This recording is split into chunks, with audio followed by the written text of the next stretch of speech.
Bandwidth for changelog is provided by Fastly. Learn more at fastly.com. We move fast and fix things here at changelog because of Rollbar. Check them out at rollbar.com. And we're hosted on Linode servers. Head to linode.com/changelog.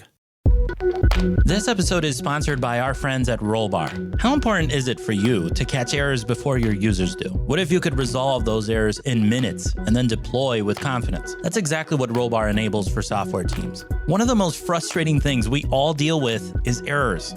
Most teams either A, rely on their users to report errors, or B, use log files and lists of errors to debug problems. That's such a waste of time. Instantly know what's broken and why with Rollbar. Reduce time wasted debugging and automatically capture errors alongside rich diagnostic data to help you defeat impactful errors. You can integrate Rollbar into your existing workflow. It integrates with your source code repository and deployment system to give you deep insights into exactly what changes caused each error. Give Rollbar a try today at no cost to you. No credit card is required. Our listeners get access to the Bootstrap plan with 100,000 events for free for 90 days. To get started, head to rollbar.com/changelog.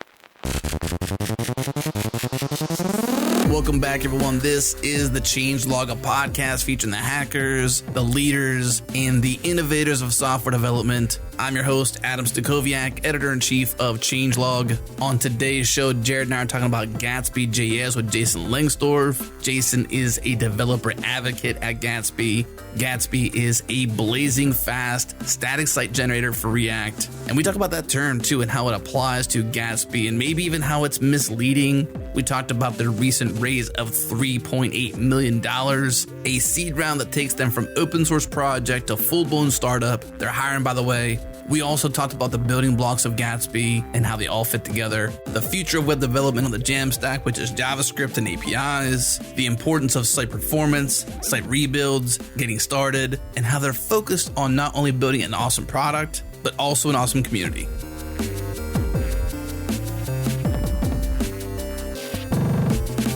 So Jason, in May, we covered some news announced. Gatsby.js raised a $3.8 million seed round, is now a startup. Now, Gatsby.js is a static site generator. And so the question that just leaps out of my tongue is like, how is a static site generator raising almost $4 million and going to be a big business? Just amazing. Can you tell us how that went down? Yeah, so I don't have the specifics because I wasn't in on the fundraising, but what I think the difference is this is something we're struggling with at Gatsby right now, is that static site generator, the word static is kind of ingrained in everybody's mind, that it just takes something and it spits out HTML and that's it.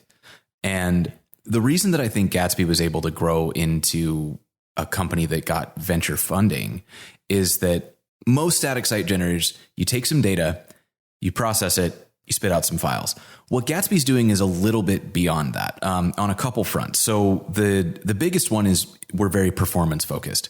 When you build a site through Gatsby, we're going to automatically handle your code splitting, your minification, like all of the optimizations that need to happen, preloading in the background, image processing, so on and so forth, so that the site that you build without any type of manual performance tuning is already going to perform better than most as soon as you ship it.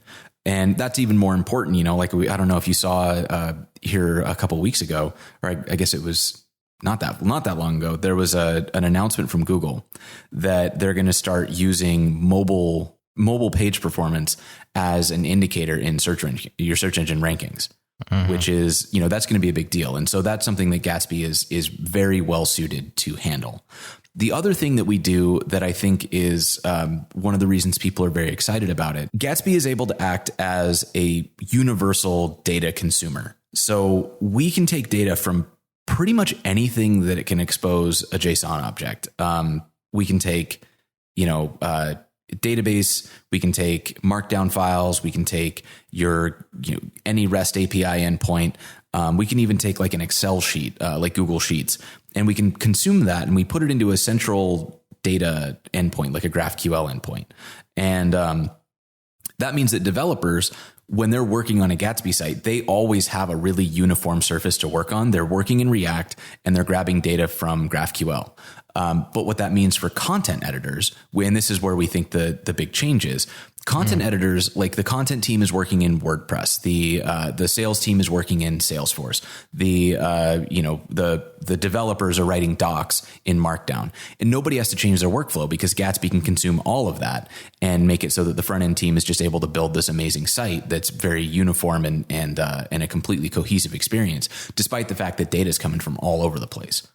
So I think those are like our two key competitive advantages. And I think the reason that people are interested. And the other reason is just, I think our long-term vision, which is maybe a bit bigger of a discussion, but just the ecosystem that we want to build around Gatsby as an open source project. So about a year ago, we had the Netlify team on the show talking about JAMstack, and they're trying to get this term into the zeitgeist in order to have people move past the idea of static site generators, which I agree has kind of stuck in my mind, at least, as like a very specific thing. That being said, GatsbyJS.org does show, a blazing fast static site generator. Is JAMstack something that y'all are trying to align yourself with, or is it? It absolutely is. So Kurt Kempel is one of our developers, and he's famous for making like silly stickers. At one point he made socks with like Ken Wheeler from Formidable Labs, his face on the socks, like just silly things like that. But he's currently working on a sticker that is just a jar of jam, and it just says Gatsby is my jam. Which led us to having this conversation about like, can we make actual like fruit preserves and make that part of our swag? Because it just seems like such a fun thing to do, especially because there's so many pun opportunities. Like we absolutely need to make the JAMstack, so a box of like 3 jars stacked on top of each other, and then one of them is 100% going to be called the Grape Gatsby. Come on. Like it's such like all of my dad jokes can be funneled through swag at this point, which is about the best thing that I could have hoped for in a career, I think. Yeah, it's interesting. Now you're stealing my episode name ideas, so I'm going to have to come up with something else for this episode. Gatsby. Certainly is helpful considering all that which may be where it stems from, but the color purple was your brand color. So, I mean, it's a perfect fit. On brand. Yeah. I mean, so it's actually, that had nothing to do with our decision making. No. Okay. We actually chose that particular shade of purple. That's Rebecca purple, which was named after Eric Meyer's daughter.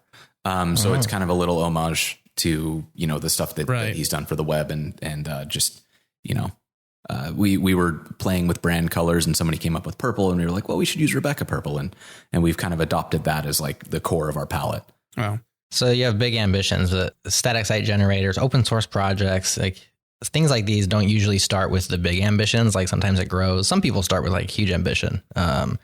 Who's the fella Adam who's doing Redux OS? Like someone who's like, I'm going to write an operating system in Rust. Like that is a huge ambition, but somebody who's going to take, some things and process them and spit them out into HTML.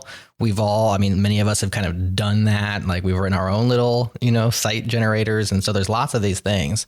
And maybe you weren't there for the genesis of Gatsby, but do you know, like, what was the initial ambition? I'm assuming it was because React was cool. But what got Gatsby started and got it down this path to where now it's able to have this big ambition of more than just an open source project? Sure. Yeah. So Gatsby was created by Kyle Matthews. I think it's 3 years old now. And it was right when React and GraphQL were starting to be recognized. I think this predated Apollo. It was, on the relay in like GraphQL approach. So we've got all the graph terminology, the jargon, like edges and nodes and things like that. And then it was also because React created this really easy development experience. And Kyle at the time was working at another startup and was just trying to find something that let him have the good React development workflow that he liked without giving up all the control that, a CMS would give him. And so he started just kind of scratching his own itch.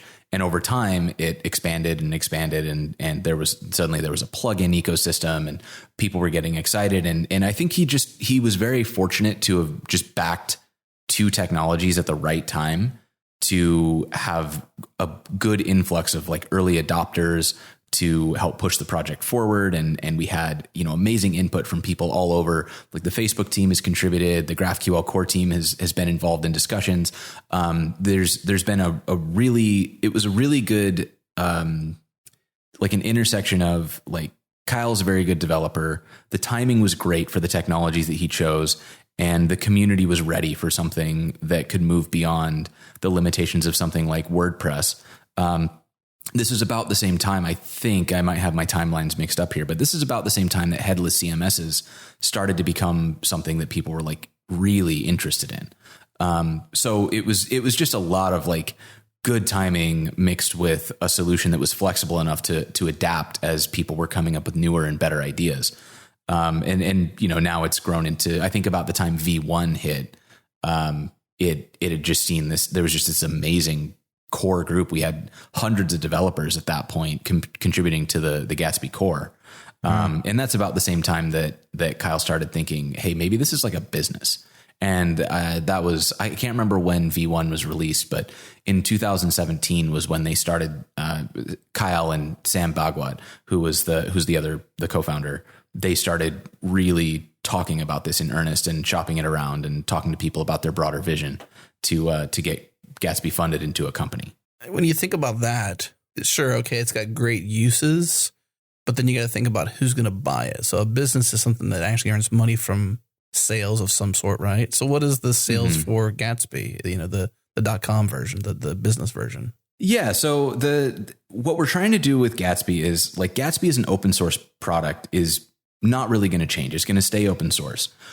Where the limitations of static site generators come in, though, is that you're moving from this model where the user requests a page from a server and that server builds a page and sends it back. And you're changing to this model where now you have to pre-compile everything ahead of time.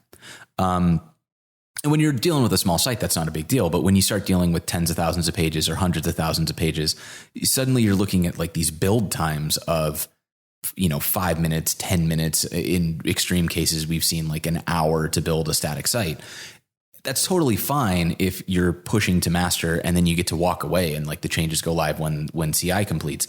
But if you're somebody who's editing content, like if you're not a developer and you're editing this content and you need to push an article live, waiting an hour for your article to go live to realize that you made a typo and then wait another hour for that change to go live, that's not really a feasible workflow.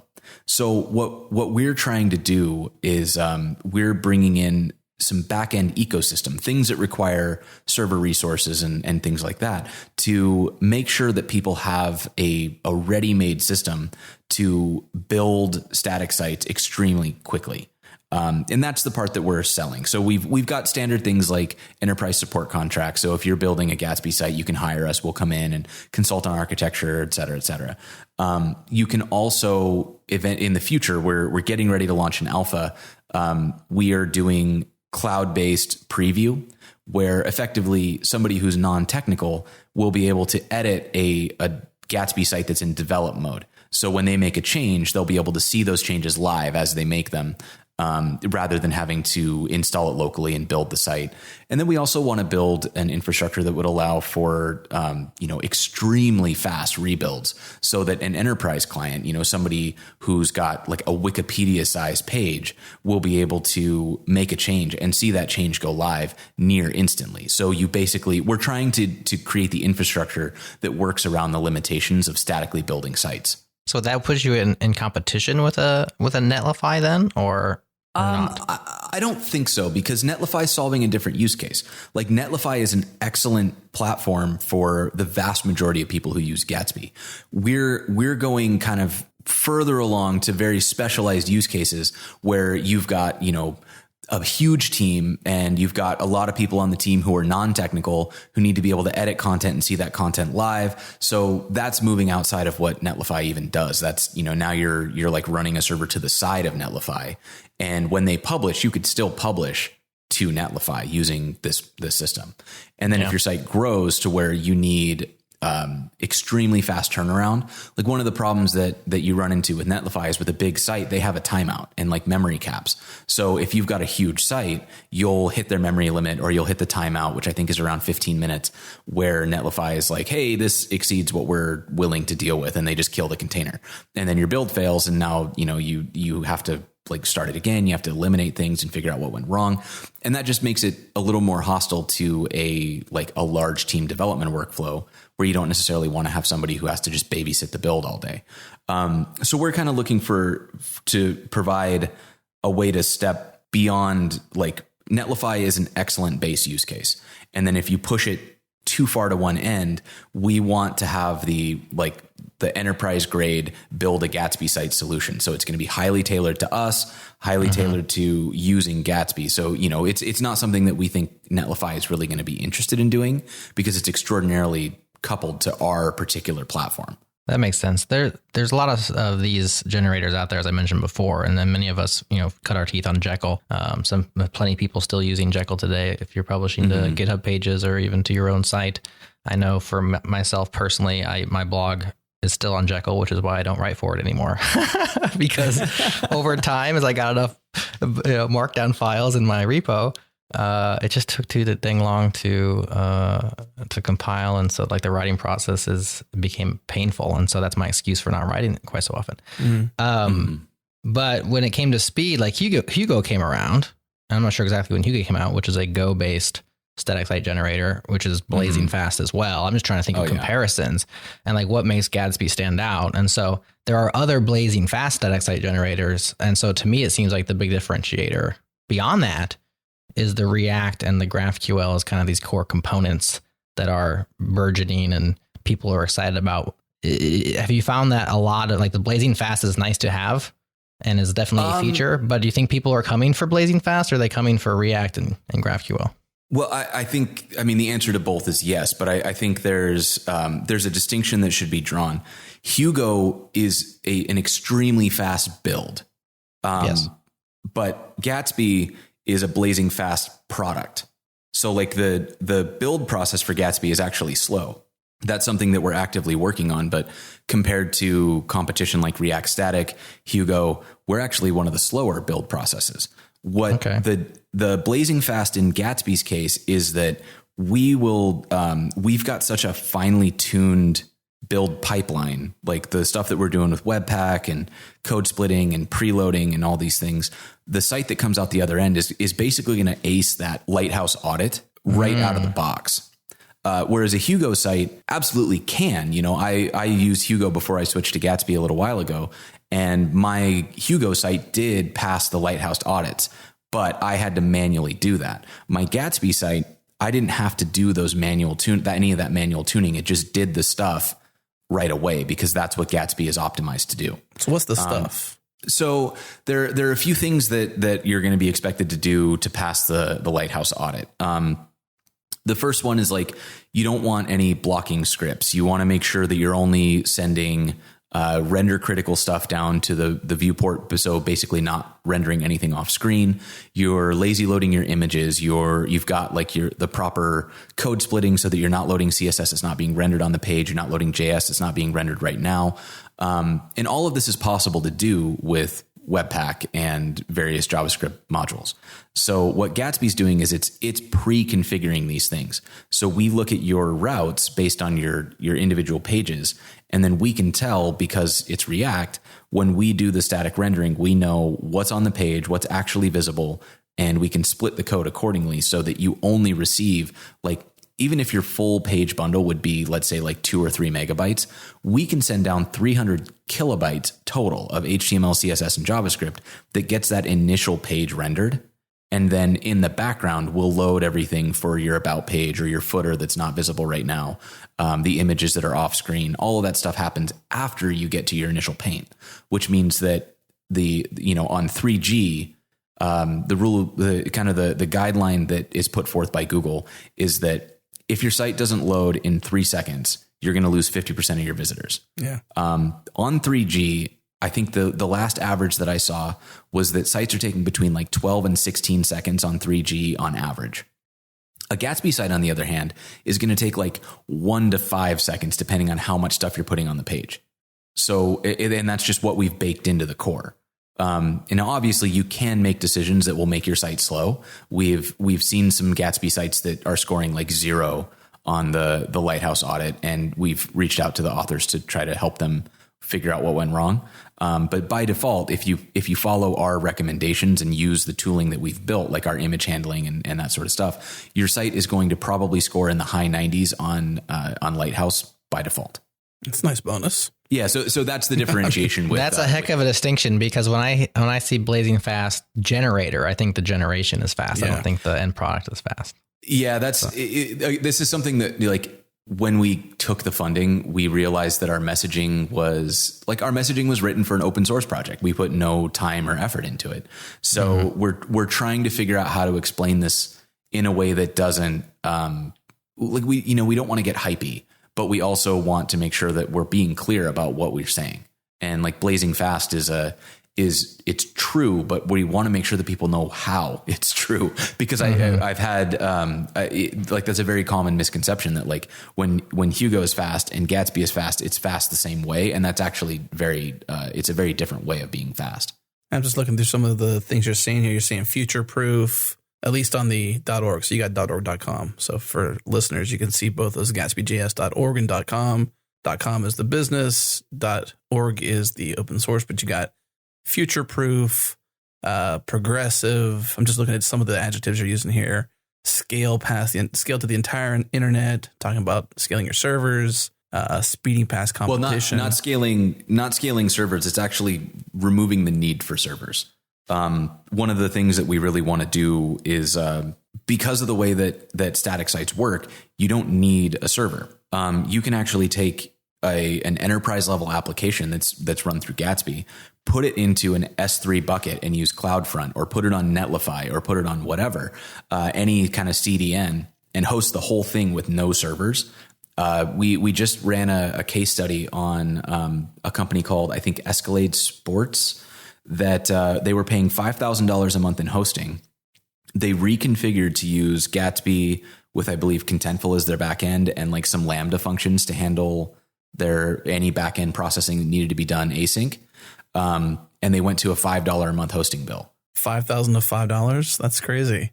It was big enough that it surprised me too. Like I was like, come on, that sounds made up. But it turns out that was, they were paying for like these big bare metal servers to handle the server loads, for like sale day launches. And when you go to a CDN, the CDN is paying for those big bare metal servers to handle traffic surges.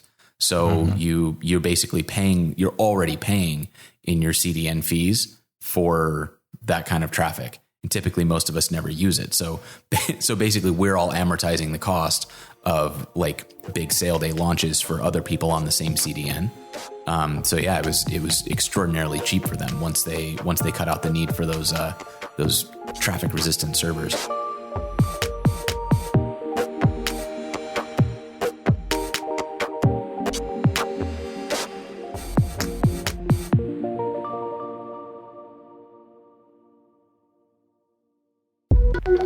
This episode is brought to you by DigitalOcean. DigitalOcean is a cloud computing platform built with simplicity at the forefront, so managing infrastructure is easy. Whether you're a business running one single virtual machine or 10,000, DigitalOcean gets out of your way so teams can build, deploy, and scale cloud apps faster and more efficiently. Join the ranks of Docker, GitLab, Slack, HashiCorp, WeWork, Fastly, and more. Enjoy simple, predictable pricing. Sign up, deploy your app in seconds. Head to do.co/changelog, and our listeners get a free $100 credit to spend in your first 60 days. Try it free. Once again, head to do.co/changelog.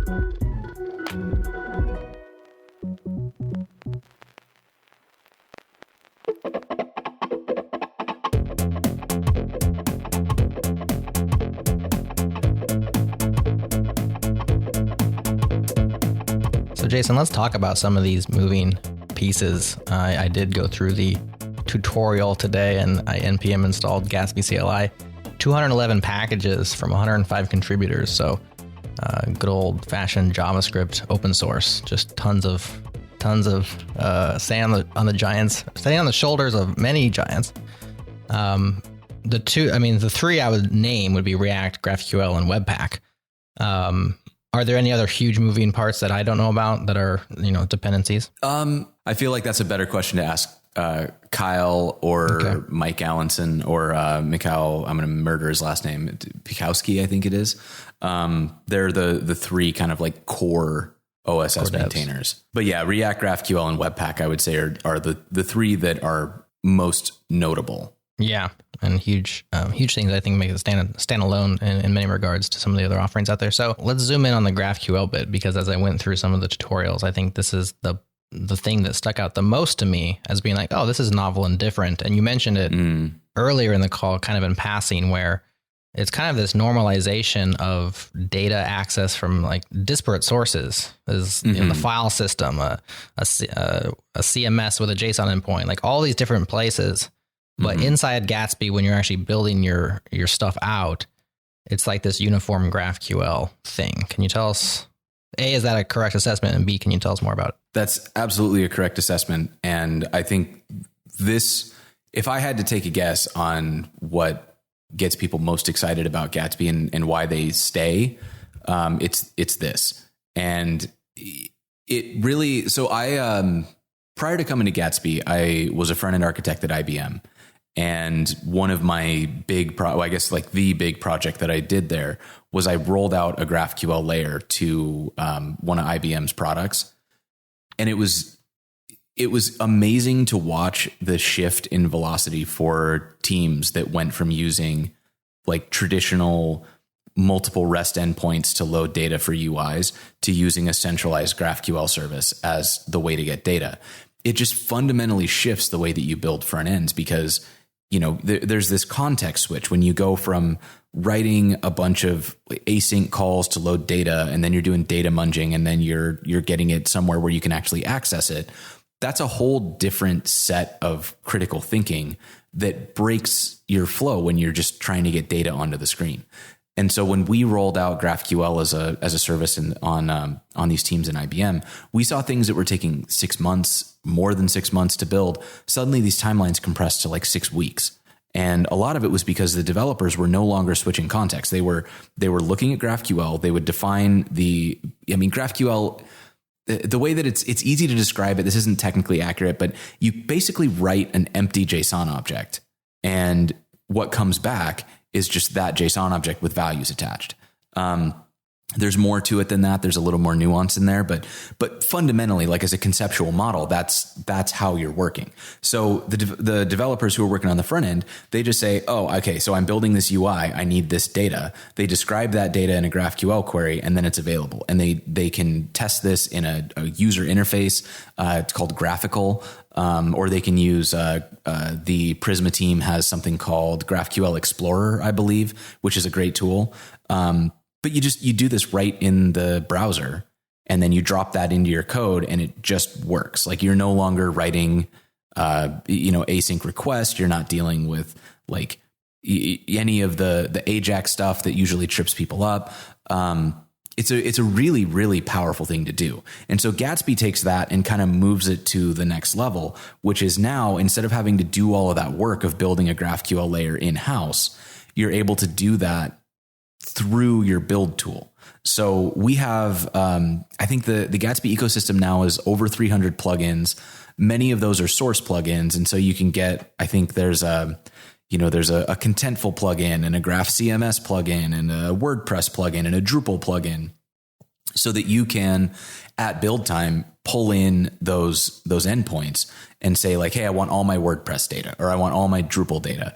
That comes in and then shows up in a GraphQL endpoint. And you didn't, as a developer, you didn't have to do anything. You just went and found, your API token for whatever service and dropped that into our plugin. And now you've got it. And the documentation on how to create source plugins is pretty straightforward. I just had to create one for Shopify's Buy SDK that was compatible with version 2.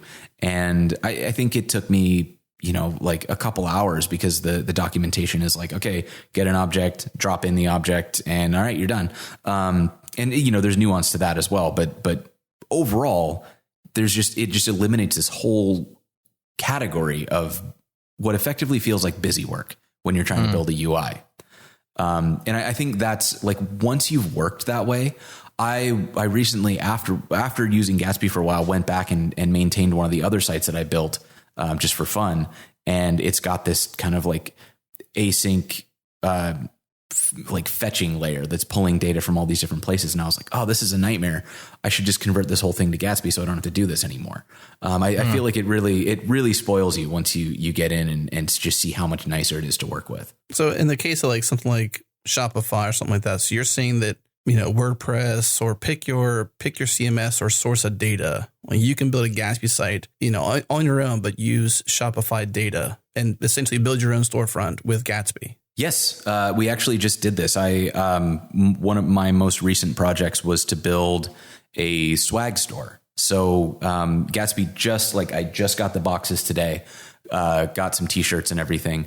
And we got custom t-shirts, custom socks, and we needed a way to get these out to contributors. So one of the things that we're trying to do is whenever somebody contributes to Gatsby, we're like a funded company. We want to make sure that like people know we really, really appreciate that. And the open source part of Gatsby is still super dependent on the open source community. Because, we're never going to keep up with demand for open source. So we wanted to come up with a way to give back. So I built a store using Auth0, Shopify, GitHub, MailChimp, and I think that was it. And we made it so that anybody who contributes to Gatsby gets automatically invited to be a maintainer on the org. So you can like review and merge pull requests and stuff, because we want to give the power to the community. And then we also automatically qualify you to get a discount code to claim for a t-shirt or socks. So through the Shopify store, like we built the store with Shopify, but then we pull in that data to Gatsby. And then I built just kind of like a really, really simple API that creates a Shopify customer to whitelist you. And so, you log in with Auth0. It's once you get into the authenticated part, it's just a React app. Like Gatsby doesn't do anything there. It's basically identifying like, oh, once you get to /account, it's a React app. Let it be just a React app.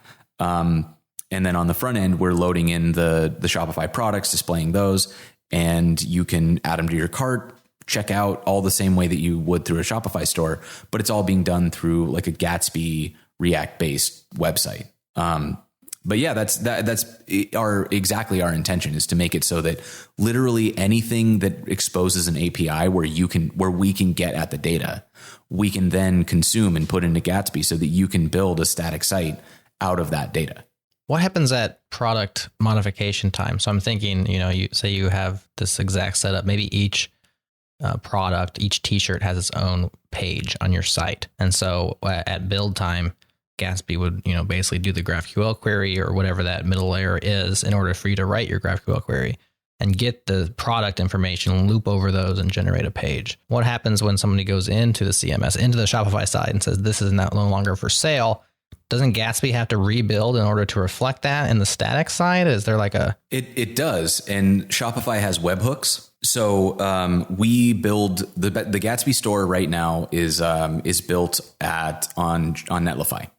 And so I went into Shopify and hooked up webhooks so that whenever somebody edits the Shopify store, it triggers a rebuild for Netlify. So at the speed of like disabling, or at the speed of rebuilding the Gatsby site, which that one takes a couple minutes because it's pretty small, then the interface will update with whatever changes. If it's incremental builds though, and it's just content, you could probably skip over a lot of the other stuff that's like minification, munging, things that typically take CI processes, which you mentioned earlier, right, a long time if you're a larger content site. Like, why rebuild the whole thing when you could just rebuild that fragment or that portion? That is exactly what we're working on right now. It's something that we've wanted to do for a long time, but we didn't have the space to do it. So funding gives us the ability to like dedicate people full time to it. And we have a really like a great team of open source people who are like working. We basically have a combination of like open source contributors, full-time people at Gatsby, and a couple contractors to solve specific problems. Like, we hired Tobias from Webpack to help us solve some key Webpack problems. And we're trying to use the funding from Gatsby to give back to the open source community. And like, we have a problem, cool. Hire the person from that project and like pay them to solve a problem that makes their product better and helps us solve an issue that we're overcoming. I mean, to answer your question in a single sentence, incremental building is ideal. And we're working toward it, but we're not there yet. Who's competition for you? Like, for one thing, it's a business now, right? You graduated from open source to funded, proving out a business model. It's like you are a business, but from what I can tell, you're not quite selling yet. So you're sort of proving the model of what to sell. So you're still in that will we survive stage potentially. And you can answer yes or no to that. But once you get past that, like, do you have competition? Who competes with you? Are you in a blue ocean? I guess it depends on what we ultimately end up offering for sale. It feels very blue ocean in a sense because Gatsby has some maturity that a lot of other projects in the ecosystem they just haven't been around as long. That being said, though, there's some really, really exciting stuff happening in the Vue space that is, we're seeing things come up that we're like, oh man, we should build that. So I think that we're going to see some stuff. I think like VuePress is one of them. There's I can't remember the name of it right now, but there's like an e-commerce Vue platform that's offering a really similar kind of solution to what Gatsby does. That's like we were like, oh man, that's also a really good idea. So I think there's not a ton of competition now, but we're seeing things coming out. And like React Static is an excellent tool. We're seeing just some really, really fast builds, and the stuff that Tanner's working on is really exciting.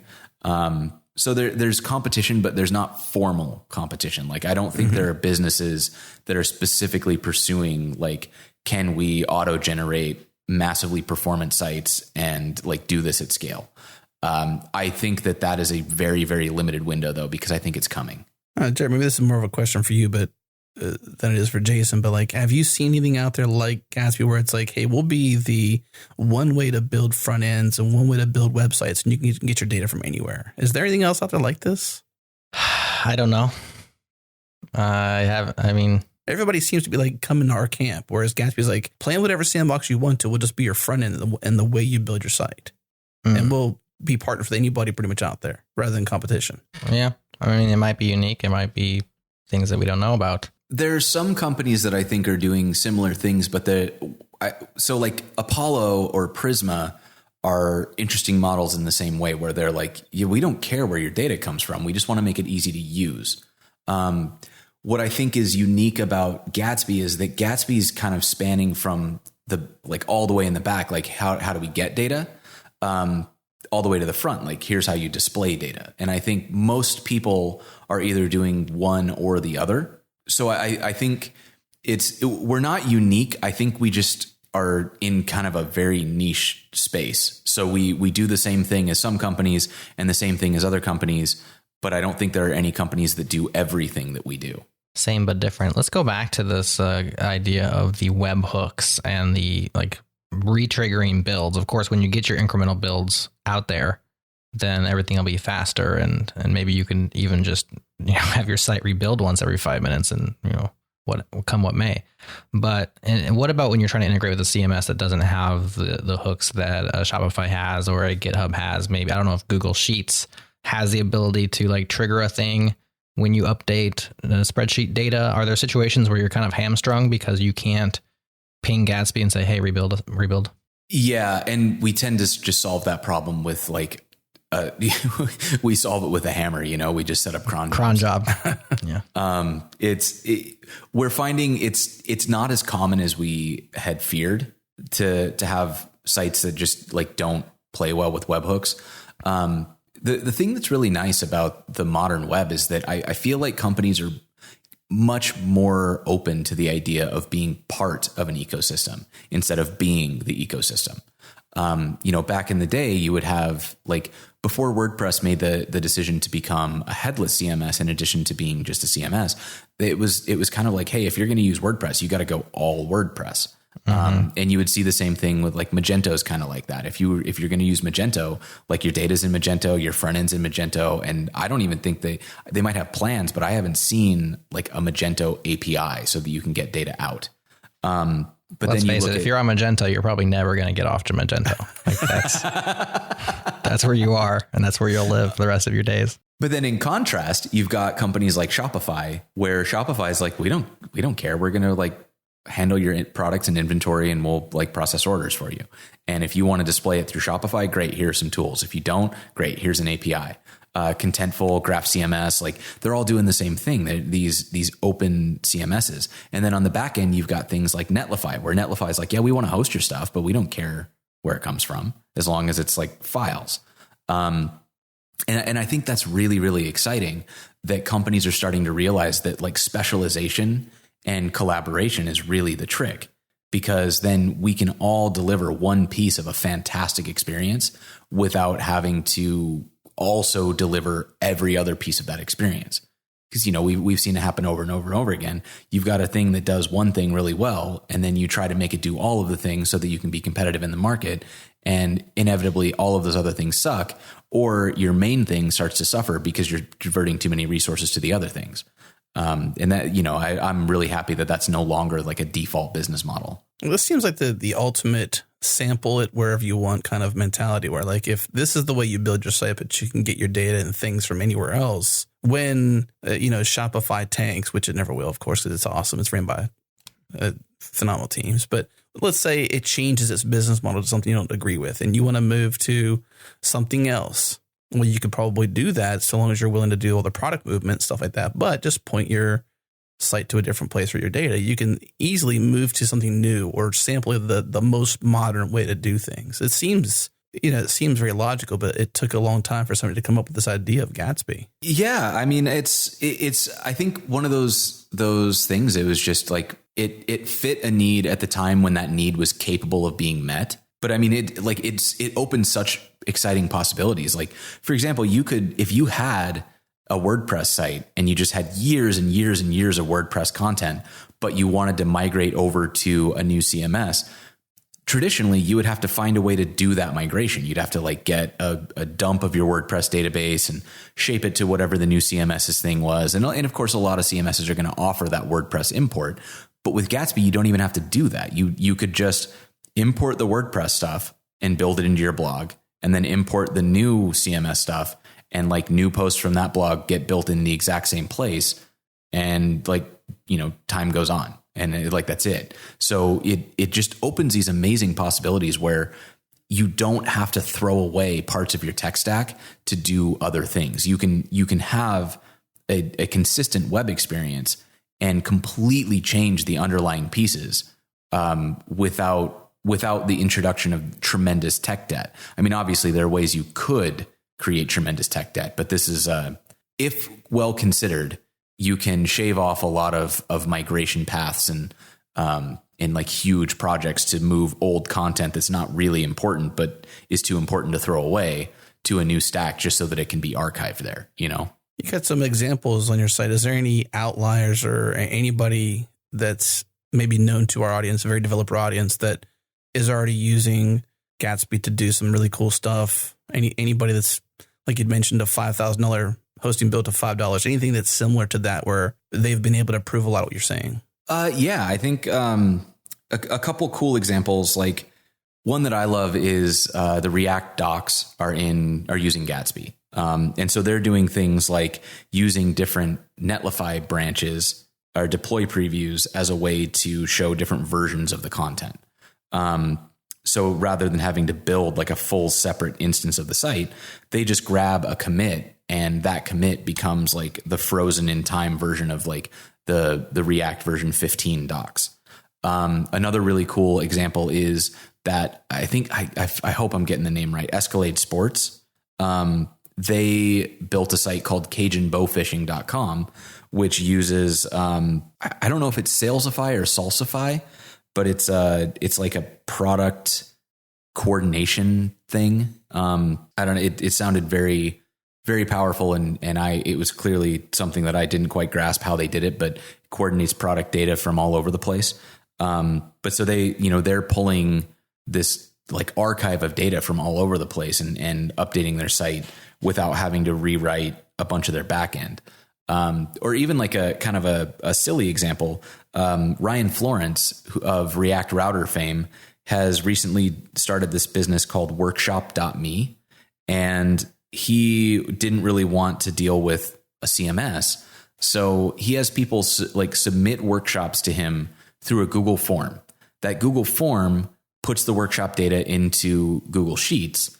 He does minor edits and then rebuilds his Gatsby site using Google Sheets as the data source. So he doesn't actually ever have to transfer data anywhere. People write down what they want to do. He makes sure that he's cool with that being on the website, and he hits a button and it goes live for him. So it's kind of like, use data the way that it fits into your workflow. You don't have to do these, you don't have to jump through hoops. You're not doing copy paste anything. You just keep it where it lives and put it on the internet the way that suits you.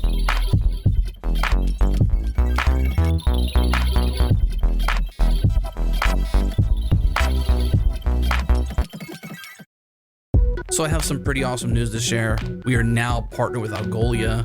If you've ever searched Hacker News, Teespring, Medium, Twitch, or even Product Hunt, then you've experienced the results of Algolia's search API.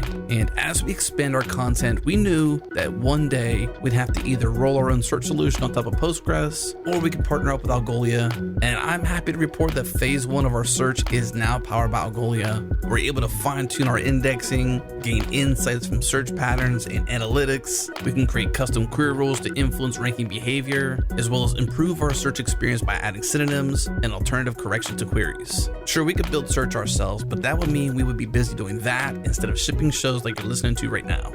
Huge thanks to our friends at Algolia for working with us. Check the show notes for a link to get started for free, or learn more by heading to algolia.com.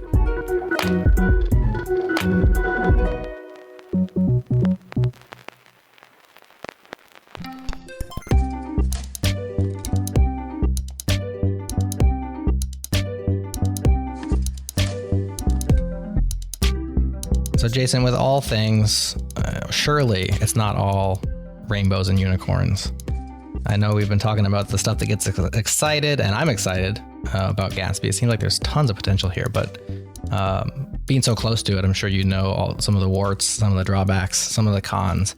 We want to provide a little bit of a balanced perspective here because we've been getting hyped up, or at least I am personally listening to all the stuff that you can do, especially the GraphQL layer is really awesome. But where are some of the places where Gatsby lacks, or there's holes or headaches in using this technology? Sure. I think like the places where we've been seeing the most struggles are what we were talking about with build times. That's probably the biggest, most obvious pain. As your site grows and as you see more and more content coming into it, you just see the build times start to grow. And sometimes we've been seeing them grow like non-linearly, which we're trying to figure out why. And we've got a PR open right now where Kyle he's calling it his Hulk Smash PR, and he's just been working on a ton of different build time optimizations. And we're seeing, I mean, it really is like a lot of improvement is coming, but for the time being, builds are still not as fast as we want them to be. It can be difficult to use Gatsby on a mixed team. So if not everybody on the team is a developer, it can be challenging to work through some of the initial setup so that people who are doing content are able to see what's happening when they edit that content. That's something that we're aiming to fix in the future. That's going to be one of the the Gatsby Inc. Commercial products is going to be like you get an account to preview things live without having to use any code. Another one that we're struggling with is some of the more advanced use cases. Like we don't have a good internationalization story. You can do it, but basically you're rolling your own solution when you start doing internationalization in Gatsby. And so we're trying to figure out, like, is that something that Gatsby itself should have an opinion on? Like, should we have an official Gatsby internationalization plugin that solves that problem for you? And then, when you get into the kind of the depths of our really low level things, the documentation just isn't quite finished. But we're trying to, that's a big focus of ours. We've got multiple people who are working really hard on docs. Like Shannon is doing Shannon Soper is managing like an information architecture overhaul of our documentation. She's finding the gaps in it and making sure that it's actually meeting the needs of the people who show up on the site. But in the meantime, it's, you'll find some gaps. And if you get down into the low level APIs, you're going to be like, I have literally no idea how this works. And you're going to find yourself reading source code to figure it out. So like a lot of it is edges that we haven't run into yet, are still kind of like you cross that edge of the map and now you're like building it yourself. You're back on your own. And that's pretty standard for like any sufficiently advanced use case, but some of them feel like they shouldn't be advanced use cases. Internationalization should not be an advanced use case. Yeah. We don't have a great accessibility story. Like we do the basics. We run the JSX accessibility plugin in our ESLint config, and we're trying to do things like that, but we're also trying to figure out like we were in talks with Leonie Watson about how can we make it so that when you navigate between pages, screen readers will actually announce that a page changed. That's a pretty classic problem with single page apps, is that when you navigate between pages using React Router, there's no indication to the person who's using a screen reader that the navigation is complete. They just have to like guess. And that's a problem. So we haven't solved that problem either.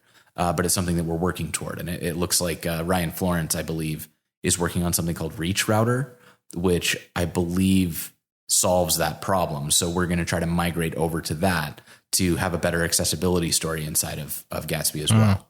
But yeah, I mean, it's like standard use cases, you'll probably be fine. When you start getting to the edges, you'll start to see where we haven't had the time to work through a standard approach, or we just haven't had a chance to document things yet.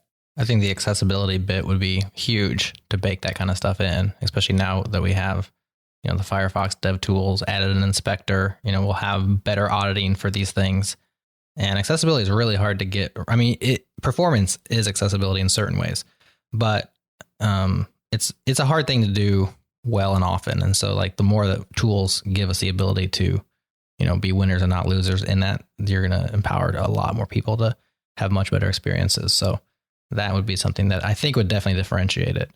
Yeah. And I think that we need to make that part of like the core technical offerings that we have, because we have amazing people out there, like Leonie Watson that I mentioned before. We've got Marcy Sutton. We've got like, there's this whole group of people doing amazing work in evangelizing accessibility, but the vast majority of us have probably not seen their talks. And those of us who have seen their talks, the vast majority of us probably don't have time to implement all of those solutions. So if we can bake that right into the technology that we're shipping, like it's not hard to do. It's just time consuming. So we should make sure that we're making it as easy as possible for people to do this. Like that's our entire goal with Gatsby, is like, we want to make the right thing the easy thing. And we've started by doing that with performance. And we want to kind of expand that to cover additional stories like internationalization and accessibility. Well, now you have some runway. Now you have some money to spend on these particular things. Tell us about that. Ever since the raise happened and the team has been expanding, what's the money being spent on? How are you expanding the team? Tell us about that side of things. Sure. We raised, I think we officially closed the funding in late 2017. I joined up in March or maybe February, and we've only scaled so far to 10 people. We've got a few contractors that we've hired to help us solve very specific problems. So we're trying to overcome a few different things. Like there's the initial challenge of how do you take an open source project and inject funding into it without alienating the open source community. And that's one of the reasons why like I'm putting such a big focus on, like, I want to make sure that the people who are part of the Gatsby community and the open source community in general are just taken really good care of. The swag store is one of the ways that we're doing that.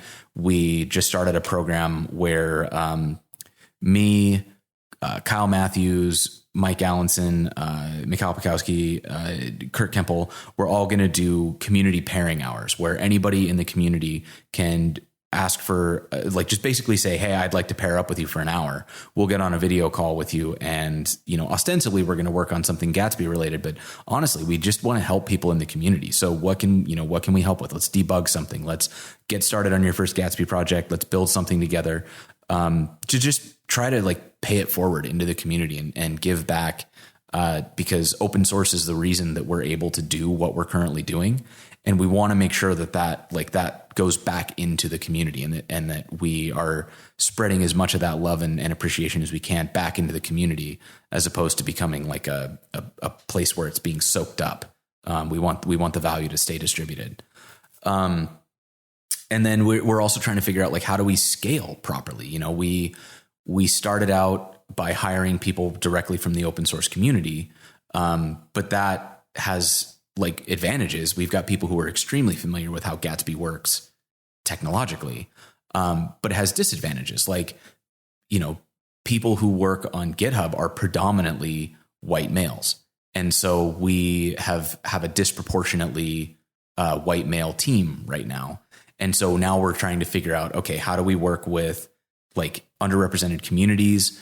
How do we make sure that we're reaching out to the right people? So we've been in talks with a lot of developers in Nigeria to try to figure out how to get into that community. Can we get contractors out of the Nigerian community?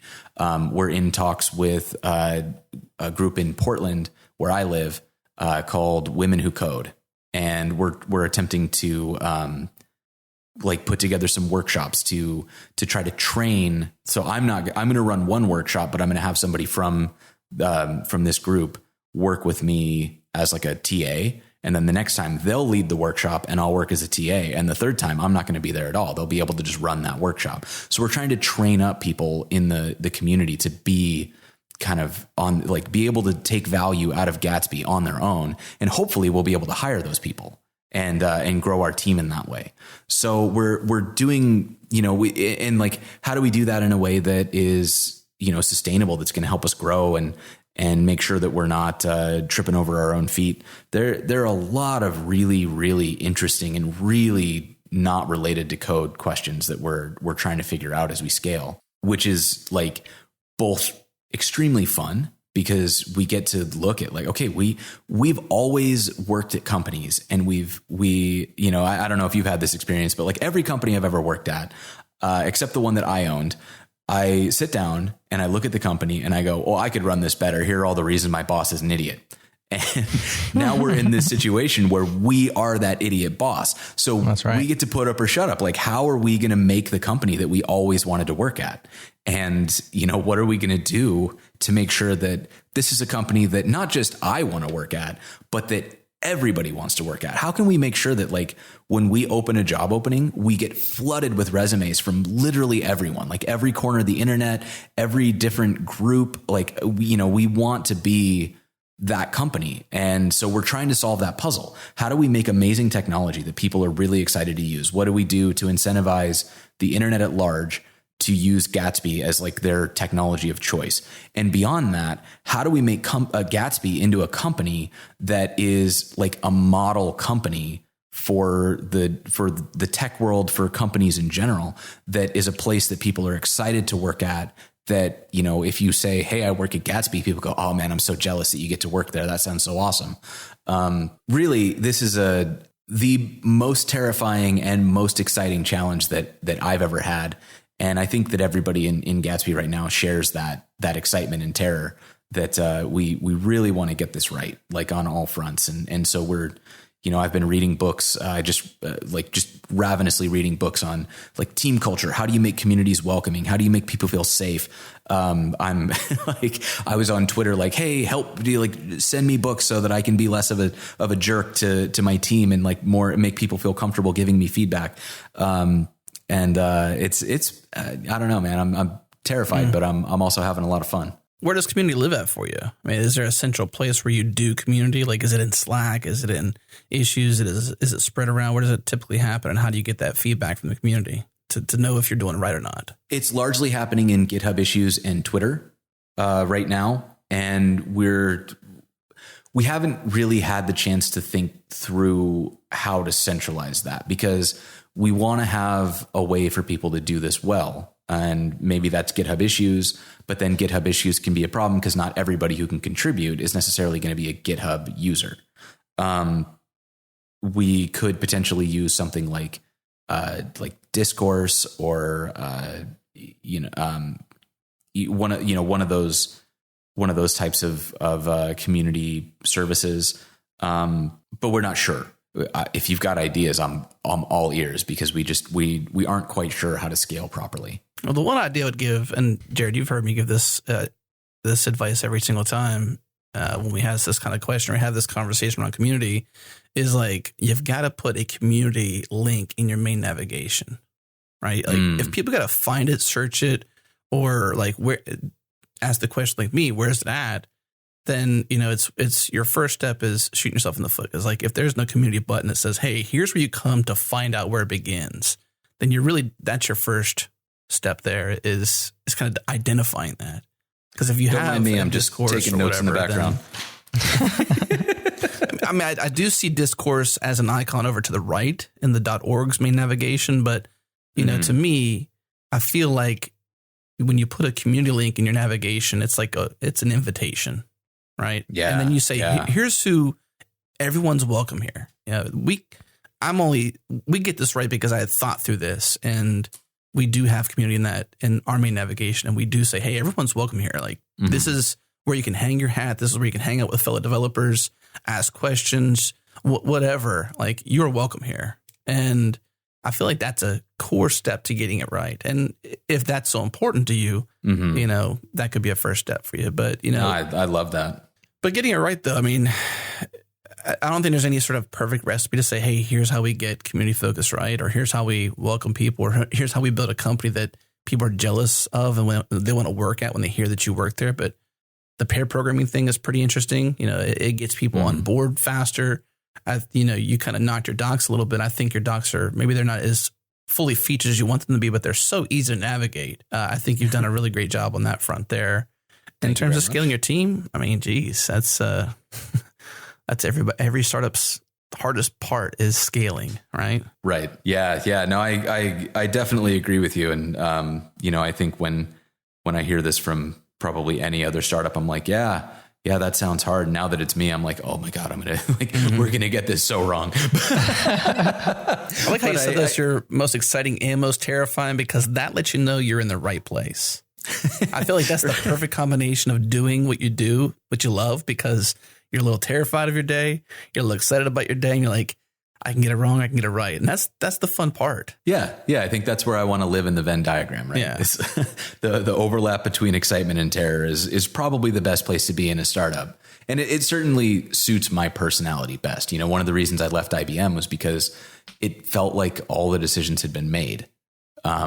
So being in a startup where, almost none of the decisions have been made is significantly more stressful, but it feels like good stress. It doesn't, I don't wake up dreading my life. I don't wake up in cold sweats or anything, but I am absolutely like every day thinking, okay, well, we get to make decisions today that will echo through the rest of our company, because we're small enough now and we're making decisions now that if we don't get this right, if we build bad habits and hire people while we still have these bad habits, this culture, it's going to implode in the future. So we need to be thinking, like, how do we make sure that everybody in the company is thinking about the company in a way that helps us grow together? How do we become a culture rather than a collection of people who work at the same place? And then once we've become a culture, how do we make sure that we're a culture that is headed in the right direction and has the right values? And there's I feel like there's a long philosophical discussion about how to define a company's values and what those values should be. So I probably won't get into that, but I mean, it's a really, really interesting and fascinating place to be. And, gives me an excuse to read a lot of books that I've been putting off for a long time. So it's, if nothing else, I at least get to do some great reading. It's always fun too, whenever you step into a job, not that you haven't done this before, but you step into a job to have the feelings that we just talked about, but then also be like, I've got to read, because I've been in positions like that where I'm like clamoring for new books to read and consume to do my job day to day better, or the future job I'm trying to grow into, as whatever I'm doing. Like, that's an interesting place to be at too. Whenever you're just like, what book can I read to learn the next thing I need to know to do the next leapfrog or the next lily pad to get to in my journey of what I'm doing. So that's interesting. There was a recent blog post that you all had. We kind of covered a little bit of the learning process, but I thought it was kind of interesting that you had this teacher who kind of covered learning Gatsby in a really interesting way for people who were kind of like from a graphical background. I guess the question to maybe tie off on for the end of the show may be how to get started. For these people, it was really easy because it was really very intuitive in a lot of ways. It was speed, a lot of fun stuff in terms of the commands and whatnot. The hot reloading was, let them do something and then automatically see some feedback. When you say, hey, go learn Gatsby, where do you point people to and what do you link them up to? What gets people to that first step to say, aha? So our tutorial gets a lot of props for getting people to that aha moment. I think what we're trying to do is, we want to get you up and running with something that's actually a website. And I feel like where I really struggled with computer science and where I've seen a lot of people struggle with it is that the beginning stages don't feel like doing anything. It feels like memorizing stuff. It's you're back in high school doing math and you're just kind of wondering like, when am I ever going to use this? And so Gatsby, we have really tried to focus on making it so that you immediately start building real things. And the stuff that you're building is designed to be visual, So we took away a lot of the initial boilerplate and configuration. So you can just install a starter and hit, run Gatsby develop. And you're just looking at a real website. And if you go in and change one of the files, you see that website update in real time. So it's a little easier to start to feel the repercussions of what happens when you change code, as opposed to, in a JavaScript exercise where maybe you're just trying to edit an array and get a value out of that array. That's very, very useful information. And it's something that you will eventually need to know as a developer, but it's not particularly exciting and it doesn't feel like you're doing anything until later when you understand why it's important. So we're trying to flip that on its head. We want you to be able to create something now.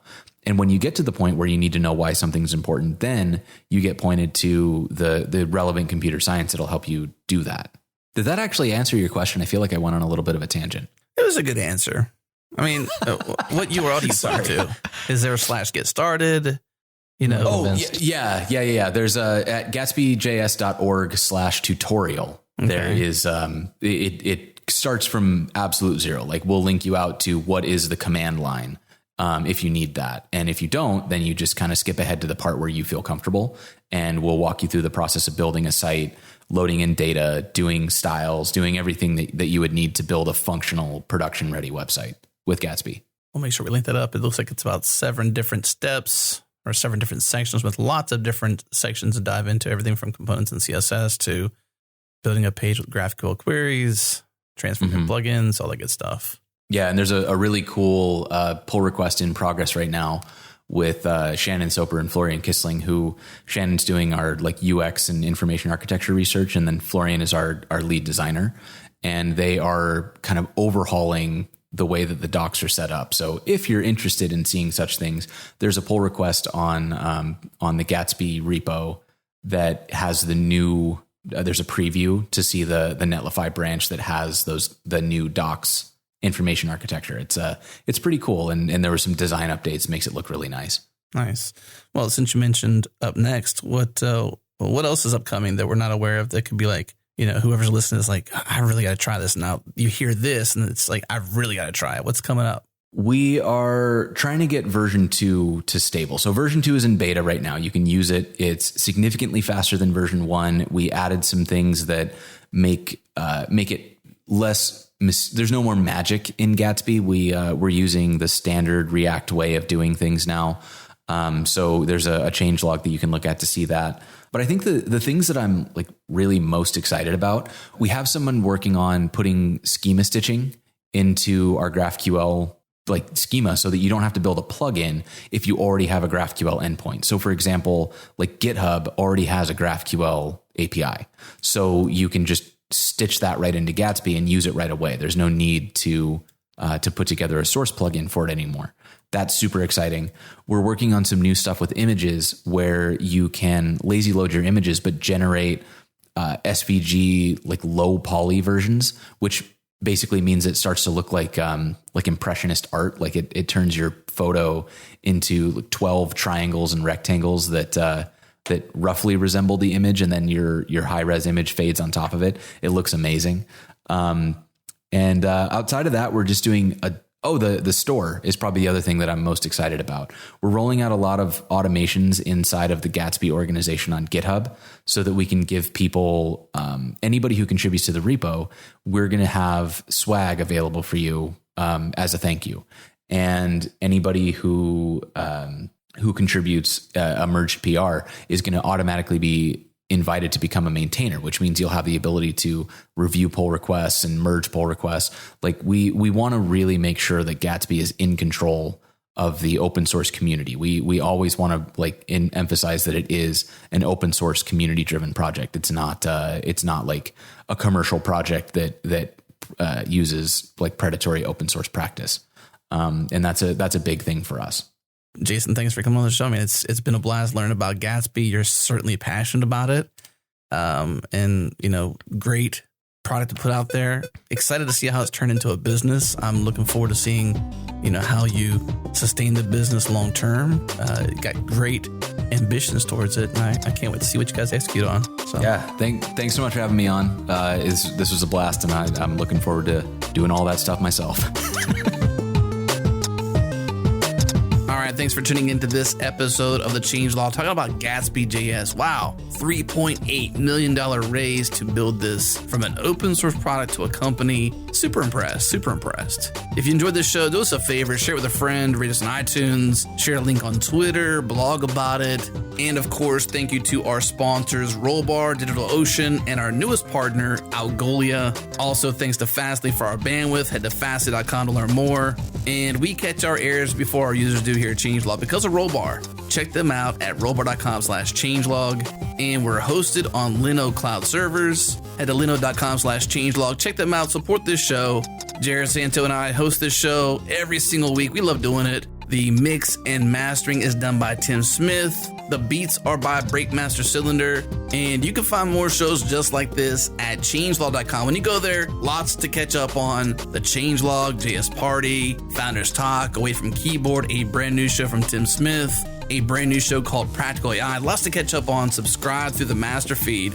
Thanks for tuning in. We'll see you next week.